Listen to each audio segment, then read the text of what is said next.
What's up, Spasmatics? My name is Phlypp, and this is yet another Phlypp Talks video. So I'm going to be talking about a couple of different topics here. The main one is going to be hackers. Yes, hackers. Recently, the very famous YouTuber Leafy was hacked by a group called Phlyppflop yesterday. Oh, that's got to be really creepy. Apparently, a spoiler alert, it has been resolved. He made a pretty comical video today talking about it. Apparently, he said he slept until 4 p.m., and when he woke up, a fellow YouTuber contacted him telling him he was hacked. And then he proceeded to freak out like any normal person would. He left a lot of Twitter messages, one of them being a screenshot of one of his videos with the changed title saying, "Hacked by Phlyppflop." And underneath it, he typed out, "Rest in peace." If that wasn't freaky enough, he actually left other messages saying that it might be the end of his YouTube career. I'm sure that was just a joke, but then later on, he also sent a tweet saying that his Twitter might also be hacked by Phlyppflop. I don't know who this Phlyppflop group is. I don't want to mess with them. I mean, that makes me think about the time that I think it was last week or maybe it was a couple days ago, but I remember seeing in my recommended videos, it was a watchmojo.com video, and then as the title it said hacked by Pain and Obnoxious. Well, let me repronounce that. Pain and Obnoxious. So I thought that was, I thought they made a video on hackers. So then when I clicked on it, it was just one of their, top 5 movie stuff. And then I couldn't figure out what the hell happened to their title. So I went down to the comment section and it said, "Oh man, Watch Mojo got hacked." Then I later found out that Watch Mojo's Twitter account was actually hacked by, you guessed it, Phlyppflop. So these guys are getting around. Not only that, they've been talking about how they're going to be hacking a bunch of other targets around social media. So that's got to be freaky. I don't know how to stop hackers. They're really good with computer stuffs. So I'm not exactly sure what to think about this. It is freaky. I don't know if they could be reasoned with, or I don't know how you can contact them. I believe Leafy said that he did contact somebody that's part of the Phlyppflop thing. Leafy is very sarcastic, so I don't know exactly. I don't know if sometimes he goes a little overboard with his sarcasm, so I don't know. Along the same vein, the next topic is going to be involving stalkers.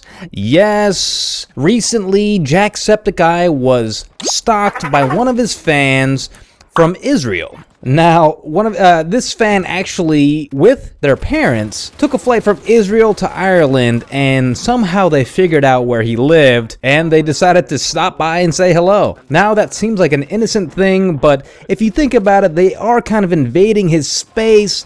He wasn't expecting any guests. It's just very stalkerish. Also, another YouTuber, Kwebbelkop, recently had a stalker of his own, and I believe he's just moved to a different location, and somebody was standing outside of his home all day long. That is just creepy. That is just insane. I don't know why people go to this extreme just to see somebody that they are fans of. Now, I understand being a fan of somebody. I'm fans of a lot of actors, directors.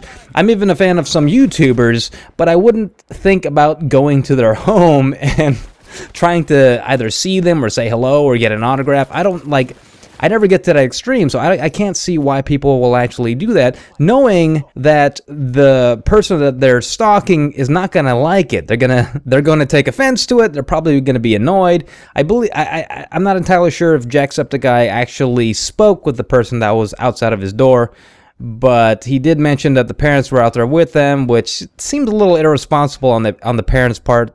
They should know not to bother somebody in their own home unless it was pre-planned or scheduled or something. It just freaks me out. I don't know what kind of extremes people will take. And how do they even figure out where these people live? These YouTubers don't have high fences and guards walking around their home like movie celebrities do. So it's kind of a scary thought to know that you can just walk up to their door. And that's the reason why they keep their homes anonymous, because they don't want this happening. And I don't blame them. I mean, I would hate if somebody goes to my home and then stalks me.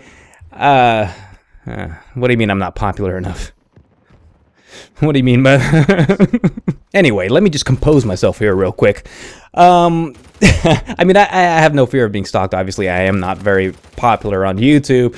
But there are people that just have insane fans that will stop at nothing to see them. These are people that would like have a vial of their blood around their neck if they could. Jacksepticeye and Kwebbelkop are both partners in PewDiePie's network, Revel Mode. So they are very popular on YouTube, and they're going to have a lot of fans, and somewhere around that group of fans, there are going to be the crazies. All in all, this is some pretty wild stuff. I guess the subject of these topics are people that mess with your I mean, you shouldn't be touching people's channels or hacking into them, and you should not be going to people's houses and disturbing them. I mean, I understand hacking can have a purpose in some way, like sometimes like WikiLeaks, sometimes hackers will find out some corrupt things going on in the government, or there could be a corrupted company, and sometimes they need to be exposed. So in that sense, hacking isn't such a bad thing, but for hacking YouTubers, people making content, that's just ridiculous, and it could disrupt their livelihood. That's just not a good thing to do. Now, the stalking thing is a whole different thing. I don't understand. See, I don't get the psyche behind that. So maybe there's a reason for it mentally. I don't know what the thing is. I'm a big fan of Jerry Seinfeld, but if he lived in my apartment building, I wouldn't be knocking on his door trying to disturb him. I might see him when he's getting his mail or something like that, and then strike up a conversation, but that's the extent of what I'd do. So that's pretty much all I wanted to say in this video. Just some pretty crazy stuff that's going on recently. There might be more hacking in the future. I don't know. I might bring it up if it does occur. But as for that, that should be it for the topics. One last thing I want to bring up is I do have a shout-out video that needs to be made, but somebody needs to I need one more position filled in my last shout-out video. I'll put a link up to it right up here on the screen. Just comment. There just needs to be one more person that needs a shout-out. It needs to be a YouTuber with actual content in their channel. So just say that you want a shout out, and my next video that I'm going to make will feature you in that video. And that's pretty much all I wanted to talk about. Stay spazzy, and I will catch you on the flip side.